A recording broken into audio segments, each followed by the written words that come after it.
Welcome back to part 2 of the Chicago Tribune sit-down interview with Chicago Bears coach Matt Nagy. If you haven't yet checked out part 1, make sure to do so first. Otherwise, follow along as we continue our talk with Matt Nagy. Matt, in the big picture, I'm guessing you're aware that the end of season press conference wasn't necessarily received very well on the outside. Right. I think folks thought that there was an everything is fine sort of tone to it. And I think we've gotten to know you well enough in the last 3+ years to know that you're far from fine with 8-9 and the 6-game losing streak and everything that came with the bumps in the road in 2020. How do you sort of emphasize and clarify where you guys are at with how 2020 sat with you and what your expectation and bar is for this team going forward?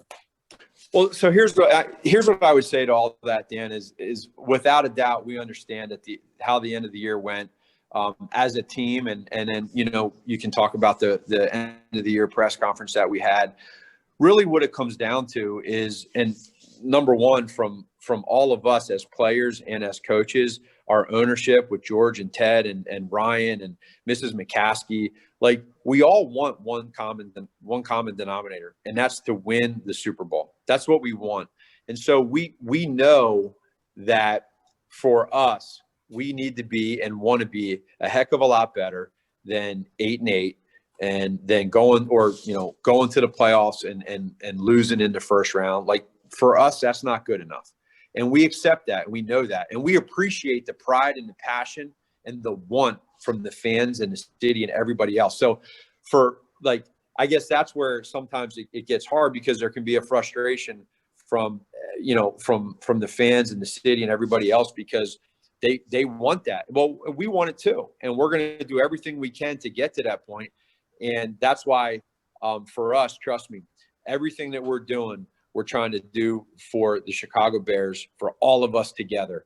And we're going to need each other. And we are, I am as critical on myself as anybody. And the coaches are the same way with themselves, Ryan with personnel. But it's all about solutions, right? This thing is about answers. So how do we get to that point? And as we go through different interviews throughout the year, and we go through different frustrations, or we go through some wins that feel good. We just all want to make sure that we all know that we're aiming for the same goal, and that's to bring a Super Bowl to the city of Chicago, to our fans, to everybody a part of this, because it doesn't get any better than this, And so I think it can get emotional at times for all of us, but we have a new start, and we're excited about it. And everything that's going to happen from us moving forward is all going to be for one reason, and that's to win and to be better than what we've been. We accept that. If you can't accept that, you're in the wrong profession. We accept it, but we're bringing it on, and we welcome the challenge.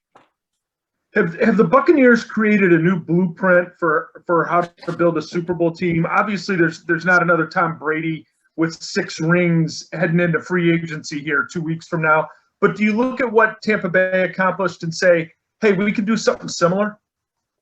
So I think every situation is a little bit different, Brad. But as to what you're saying, you have a situation where a player, regardless of the quarterback position, but you have a big-time player that it could be one of the greatest players to ever play a sport, let alone football, goes to a team. And then you see there's some multipliers that occur, and there's people that want to go there, and there's just a belief that goes with that, and it's intriguing, and it's to see how that goes. And then when it actually happens and you win a Super Bowl, it's pretty rare. But I think you see that, and it speaks to who Tom Brady is as a player, as a person. For all of us to witness that, I don't know where that's going to move the needle in regards to moving forward with other players or teams, but it certainly is out there. And it seems like, from just hearing and listening to others, that's kind of what people are seeing. And we're in a different time right now. It's just totally different with where we're at in so many different ways. So, everybody's got to be able to adapt and adjust during these times with the salary cap and free agency and college kids not having a combine. I mean, it's different. Matt, you guys have obviously, in your 3 years there, you've established a pretty solid culture. You've been proud of the culture that you've put together there.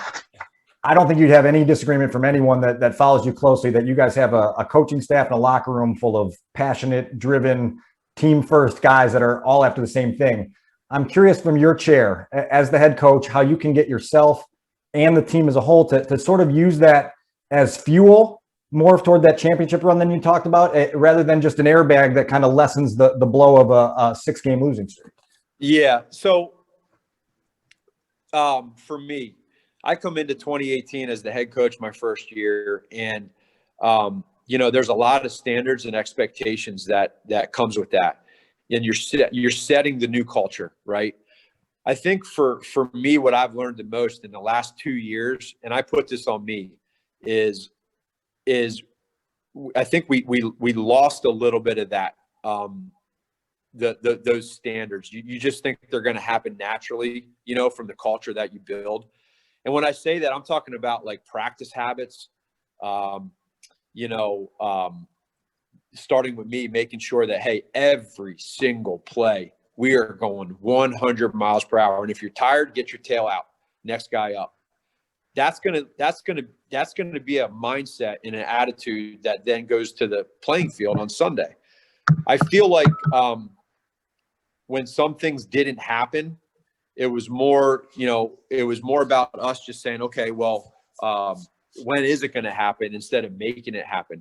And I got to be better as a head coach on the front end on Monday, Tuesday, Wednesday, Thursday, Friday in practice, making sure that we are the best practice team in the NFL, because I fully believe if we are, that'll move till Sunday, and Sunday will be easy. And I feel like the last 2 years, maybe that that's slipped a little bit. And my goal going into this season is for that to happen. Now, all the other stuff we know, we got, schematically, and players got to play.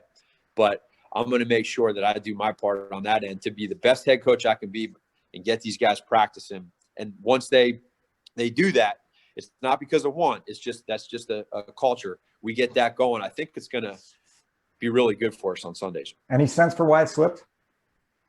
No, I don't. I think probably just it's probably natural for a lot of coaches throughout a lot of different teams. Is the more you're in this thing. So where I got to continue to get better is just making sure that I stay on top of that every single day. You can't get content.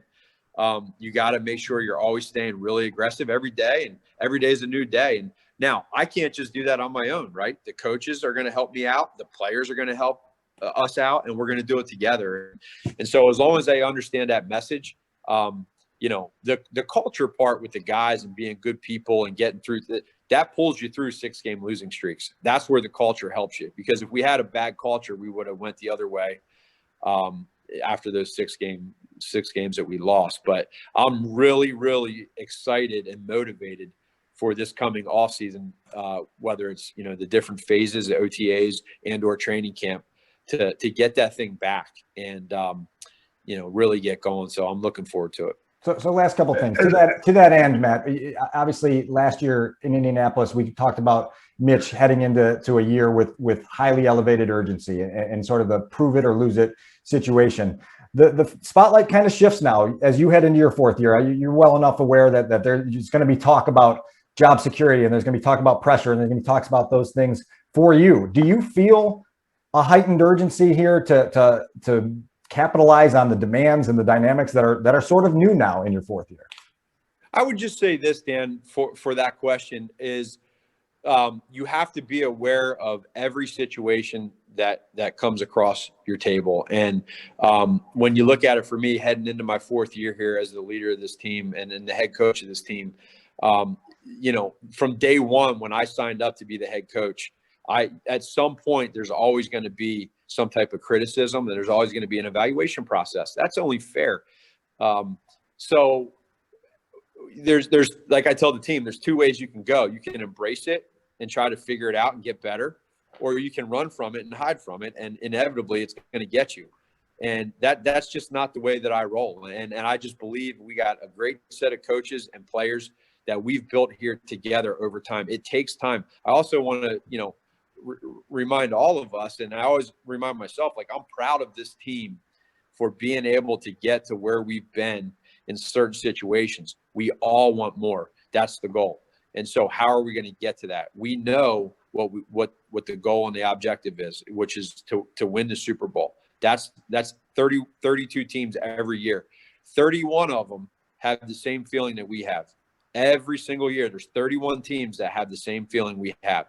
So we got to make sure that we put ourselves in great position to be able to get into the playoffs, so that when we get to the playoffs, we can take the next step, which is win, right? And so, yeah, getting to the playoffs 2 out of the 3 years, great, but we want to win in the playoffs and get closer and closer. And by having the draft classes that we've had, recently, and doing some of the things we've done, and these players buying in and working hard and never giving up, I'm just proud of that part. So I want to stay positive. I want to go to the direction of taking this thing head on.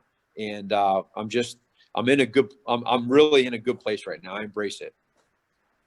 As we let you go here, Matt, what energizes you the most about these next 8 weeks, where you have an opportunity to reshape the roster a little bit within the constraints of what you're going to face with the salary cap?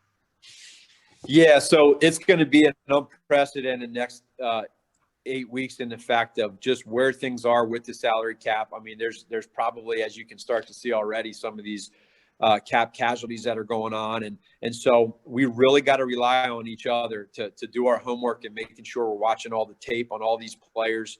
The way that this thing is going with no combine and watching these college kids inside the building with our new defensive staff, letting these guys learn the defense, let alone learn each other and how they work offensively with some new pieces that we have with the coaching staff. This is a huge, huge part right now to the start of the success that we want to have in 2021. And that said, there's no matter what happens with with COVID or the rules that we have, we've been there, done that last year. So there's now a template to every schedule that we have, whether it's the off season, whether it's in training camp. We've been there. We know how to play Zoom. We know how to, get together and space 10 feet apart and do different things with our meetings. So now the biggest deal for us is going to be making sure that whoever's new to this team realizes what our focus is. And there's no looking back, and that's every year, every team gets a fresh start. And the ones that win the Super Bowl, it's hard to do with Kansas City. They get back to the Super Bowl. It's going to be hard for Tampa Bay, but that's their new challenge, So for us, we know that we have a team right now that can win. We know that. And now it's just a matter of doing it. We got to do it. We got to stay positive, right? All of us. We got to be there for each other. We got to fight. We got to do everything a little bit better than what we've been doing, so that everybody in the city is proud to be a Chicago Bear fan, a Chicago Bear player, Chicago Bear coach, everything all in all, we want to make everybody happy, and that's our goal. Matt, as you know, we always appreciate your time. We always really enjoy the discussion. We're very hopeful that at some point in this calendar year, we'll be able to talk to you in person for once, and we'll be back out there. No doubt. Hey, Brad, man, keep that beer going, man. That's strong. It's a little gray, but it's strong. There's no gray in there. Thank you, Matt. Appreciate it. Hey, thanks, guys. Y'all take care, man. Be safe. Yep. You too. All right. Bye-bye.